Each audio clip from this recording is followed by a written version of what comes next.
Hi, everyone. It's Tara Alemany from Emerald Lake Books. I'm the founder of the company, and I am here today to talk about getting answers to your questions when it comes to book publishing. And so what we did is last week at the end of our episode, we asked for people to send us their comments and their questions.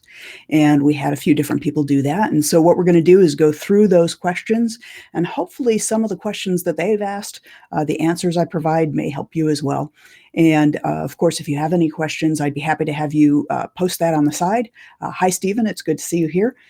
So if you post that in your comments, I will do what I can to answer those as we go along, because of course, as much as it's nice to hear the answers to other people's questions, it's always good to get your questions answered as well. And so if you have any questions, feel free to post them, and I'll do my best to get to those. If not immediately during this live stream, then soon after. So the first person that we're going to feature today actually is somebody whose name is Paul Steinmetz. And Paul wrote in with this question. So Paul said, I've spent several years putting together a memoir, and I think it's pretty good. I sent it to a few agents and got nothing back. I don't have any money. How can I get my book published? And this is a question that we hear quite often. And I think that there's a few points to make note of in here. One is first that he's working with a memoir. And that's always something that is a little more challenging to market, because you have to figure out what the commercial viability is of a memoir. So what is the hook that is going to make people interested in it? Is it a war story? Is it a inspirational story of overcoming something? So you need to understand the market and who your ideal reader is going to be for a memoir. That's true for all books, but even more so for a memoir, because you want to make sure that you are attracting just the right people. He thinks it's pretty good. Now, the question that I asked then is what makes you think it's pretty good? Have you had other people look at it? Have you gotten feedback?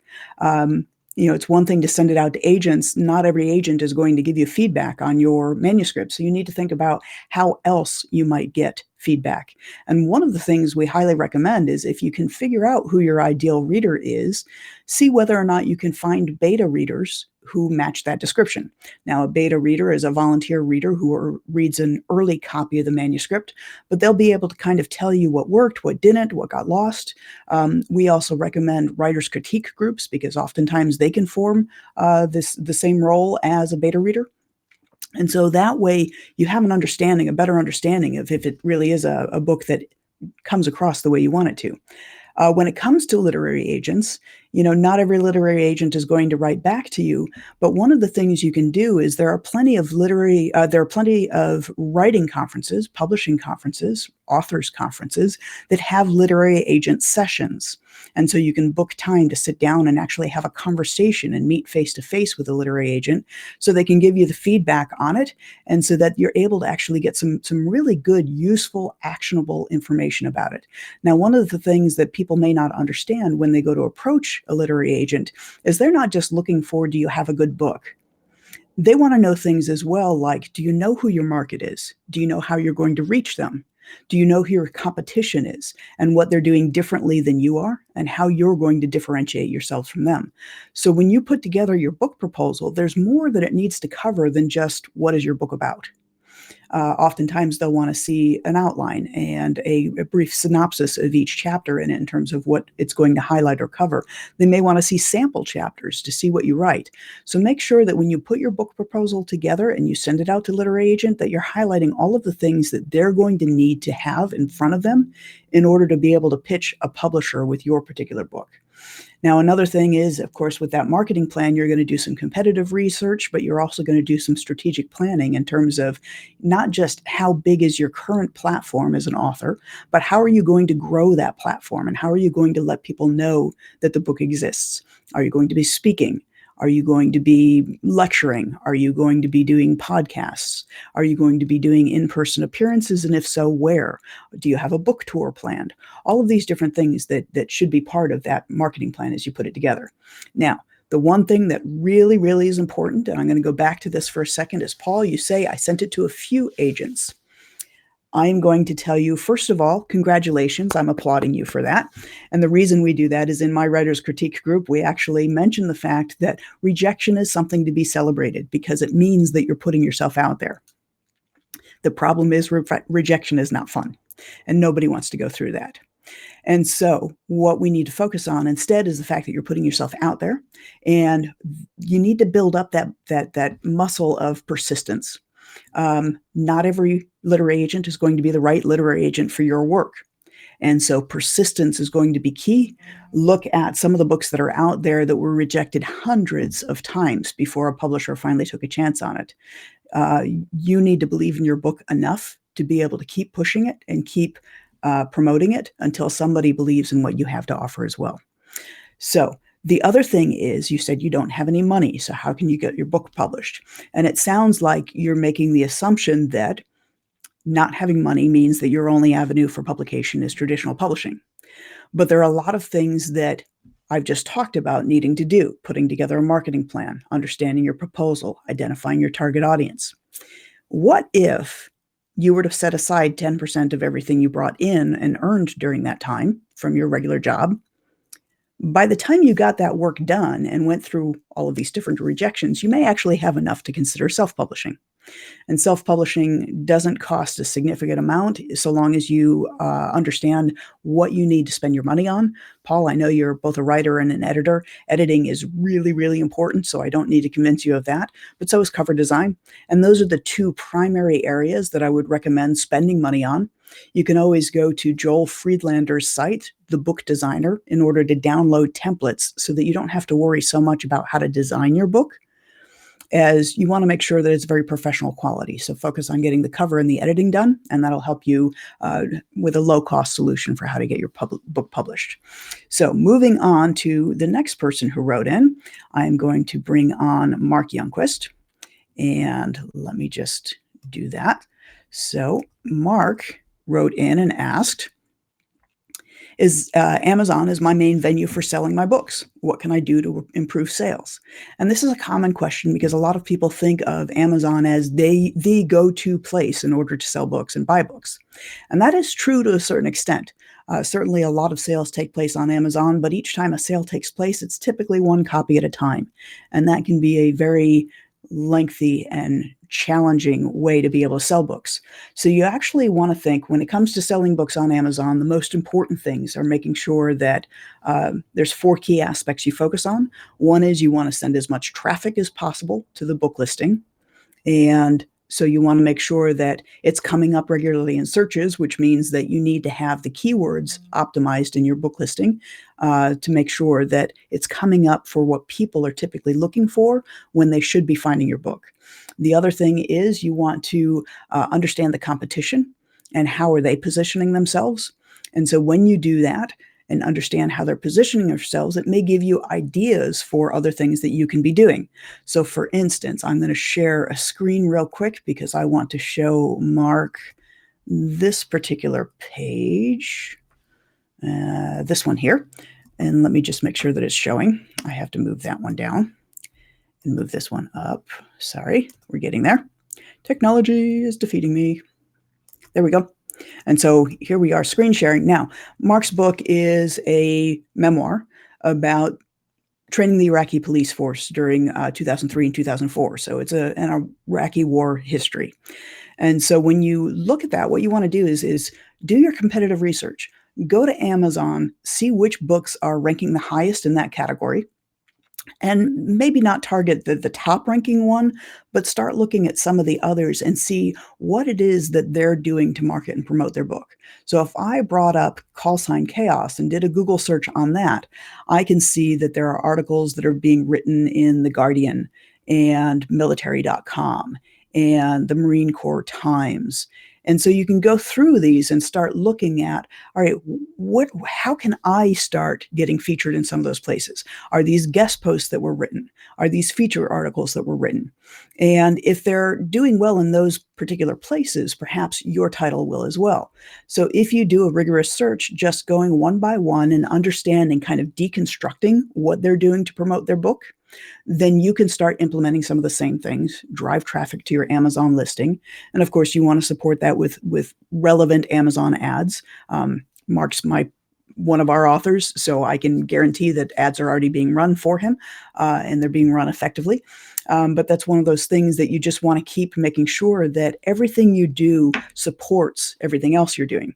But as I said, Amazon's a place where you're going to sell one copy at a time. So, what you might want to consider instead is focusing on bulk sales. Focus on avenues where you can sell more than one copy at a time, preferably non-refundable. You and I both are friends with Brian Judd, who wrote the book on how to make real money selling books. Of course, the closer I get it, the harder it is to get it centered. There you go. How to make real money selling books without worrying about returns. And so this is a complete guide to the book publisher's world of special sales. I highly recommend it because there's some great ideas in there about how to go and do bulk sales of your book. But just some of the ideas that I was thinking of this morning. I don't know. I know you have to be familiar with Nine Line Apparel. Nine Line Apparel does a lot to support veterans in the military. And I was thinking, what if you could do some kind of a promotion with them that for every X number of merchandise that they sold, they'd get their consumers would get a free copy of your book. You would sell a bulk portion of books to Nine Line at a discounted price. And so, essentially you're going to sell it to them wholesale, which is more than you're actually going to see if you sold it on Amazon. So you sell it to them wholesale. They have something that's a giveaway to give with orders over a certain quantity. It becomes this great way of kind of snowballing and partnering together in order to A, get your book out there, but B, for you to make some book sales as well. So just some ideas. You also could look at gift shops in DC area. There's a lot of memorials, a lot of monuments down there. There's a lot of museums. And so are there specific gift shops that would want war-related memoirs? You might also consider reaching out to some of the local VFW chapters and, do they do membership appeals? If so, maybe you can write some articles for their newsletter that leads up to maybe being able to advertise your book. I know you've advertised at the national level with the VFW, but focus on the smaller local chapters and see what you can do there. And of course, there's also the option of trying to sell on APHIS. And so if you go to the military shop My Exchange. So this is where the Army and Navy Exchange is, and they do sell books there. And they even get down into selling nonfiction books. And oh, by the way, there's not a lot of them, so there's not a lot of competition. And there aren't a lot in your particular category of book. And so what that means is if people are interested in this particular genre of war history, they don't have a lot of options. So if you can get your book listed in there, that would make be a great place to be able to do it. So if you scroll down to the footer of the website, you will see that there is a section on doing business with the exchange. And when you do, that opens up this particular window here where you can fill out an online application to become a vendor to be able to sell with them. And it's something that you do have to apply each year. But if you're approved, then it allows you to list your book with them and potentially be able to make more money selling larger quantities of your book in that way. So, Mark, I hope that answers some of your questions. I'm going to move on to one more question that we had come in, and this came in from another one of our authors. This is from AJ Park, and AJ is a fantasy writer. So she has written a book called War's Ending, and her book came out in May of 2019. She was starting from scratch. It's her first time in writing a book. And of course, she didn't have an audience yet. So she's working still on trying to build her audience, increase engagement, and get more sales. Because, of course, she wants to be able to write more books in this series. And so some of the ideas and information that I had come up with for her had to do with the fact that you really want to do the same thing that I recommended with Mark, where you do some research on competitors in your area or competitors in the same genre who are doing really well already. And if they're doing really well already, what you might want to do is get on their newsletters. Start looking at what do they send out to their existing mailing list? How are they getting people to sign up for their mailing list? Take out some of their books from the library or buy a copy yourself to read through. What does the back matter contain? Are they putting things in there that encourage people to reach out to them or to join their mailing list? And if it's to join their mailing list, what are they offering to get people to join their mailing list? So really start looking at the people whose books you want your book to share shelf space with and see what they're doing in order to make that happen. When you deconstruct what they're doing, then it helps you get some ideas of what you can do as well. I'm sorry, this time of daylight, the sun is shining right in my eyes. So anyway, so you also want to consider how you're going to leverage other people's audiences. That could be by applying for book awards. When you win a book award, of course, the book award sponsor puts out press releases around it. It gives a good media opportunity and marketing opportunity for you. The other thing that you might want to consider is guest blogging. So find websites where fantasy readers congregate and figure out, what can you share that, whether it's about realm building, because I know in your book you created an entirely new world, cultural differences, because your book focuses on that as well. So think about not just sites that talk about how to write, but how to do these other things that are relevant in your book as well. You might also, I know you're already participating in bundle promotions, so you were using BookFunnel to be able to build a mailing list and increase sales traffic. That's a good thing. For those of you who are not fiction writers, you may also want to check something called InfoStack.io, infostack.io.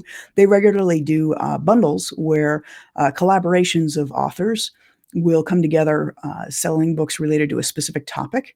And so there may be 30 or 40 authors who are all including their book for free in a bundle, and the bundle sells for $49. And I know the founder of InfoStack, and what he does is he gives each person in that bundle promotion an affiliate code, and so that they can sell to their audience the books, and they get a portion of the proceeds from those as well. So it's a great way to give your book away for free and yet still earn some money from it, and also to share virtual shelf space with people who are writing for the same target audience that you are. So that's an interesting one to check out. The other thing you can do is start looking at podcasts. What podcasts can you get on? How can you talk about your book? There's a lot of podcasts that are author interviews, but as I said before, your book is about cultural differences, so you can kind of talk about that a little bit. Find themes within your book that you can talk about and use those as means to pitch podcasts. There's a great site called listennotes.com, and so you can always look at listennotes.com and see what podcasts might fit you. The other thing that you can look at is podsearch.com. There is a website as well called podcastguest.com. The only reason I don't recommend that one so much is that it seems like most of the podcasts that list there are newer podcasts, so they don't really have a following yet. It's great if you don't have a lot of podcasting experience, though, because you don't want to end up on a huge show with a large listening audience and not feel comfortable with what you're doing. And so podcast guest list can be a good one for finding newer shows. And so you both can kind of learn together on how to do things well. The other thing you can do is kind of look at Stitcher and iTunes and start looking at some of the top ranked podcasts that are in your genre, or that you might be able to pitch a story to. And it could be about the writing process. It could be about all sorts of different things. So just kind of figure out how you can make a tie-in that's relevant, that then allows you to share about your book as part of that process. There's also, you can Google best of lists, so you can look for best podcast of 2019, or since this is coming up soon, the best podcast of 2020. The other thing is that we actually have a partner, Annie Jennings, who does a lot of publicity. She gets radio spots, and she's actually the only publicist that we know of who guarantees placement. And so when you buy one of her packages, she guarantees a specific number of placements for that, and she will keep pitching your story until somebody picks it up. And so that's always a good one, because she's dealing with primetime, nationally syndicated, high volume shows, not the late night, college hours, middle of the night type shows. So some nice visibility is there as well. The other thing too is, of course, I know, AJ, that you're writing a series. Highly recommend series for fiction authors especially, but even for nonfiction authors if you can manage it, because in writing a series, it gives a reader a natural progression to go from one book that they've just finished into the next one.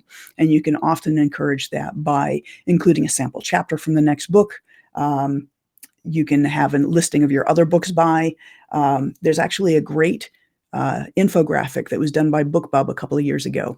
If you go to emeraldlakebooks.com/backmatter, you'll see this infographic that talks about the different kinds of content that's included at the back of a book in the back matter, and how they convert, what works best in terms of trying to create engagement, build your mailing list, and sell more copies. So that's something to look for. And of course, BookBub is another great resource then. Running BookBub ads could be a great way to be able to create more visibility. I'm not talking about getting the featured deals because those are kind of difficult to secure, but BookBub ads, anyone can run at any time. So those all become viable options for creating more visibility, getting people then, you can always ask people to follow your BookBub author profile because they'll be automatically notified when your next book in the series comes out. So there's a lot of different things that you can be doing in order to make sure that people are following along with your journey and your story. So hopefully that answers some questions for folks. If there are other questions that have come to mind while I've been answering these particular questions, feel free to post them in the comments or email them to me at info@emeraldlakebooks.com because we'd love to hear from you. Of course, we'd love to be able to answer any questions that you might have and support you in your publishing journey. And I would like to thank you for tuning in today. Next Friday, we will still be meeting. We will have a guest on the show. This time it's going to be one of our other authors. Her name is Susanna Liller. And we are going to talk about creating workshops out of your books. And so Susanna actually has a retreat that she does on a regular basis that is related to her book topic. And so we're going to talk a bit about that. So hopefully you've enjoyed this episode and it's answered your questions. And I look forward to talking to you next time. And as always, if you need help reaching and setting serious goals for your publishing career, we would love to hear from you. Talk to you soon, and Merry Christmas. Bye.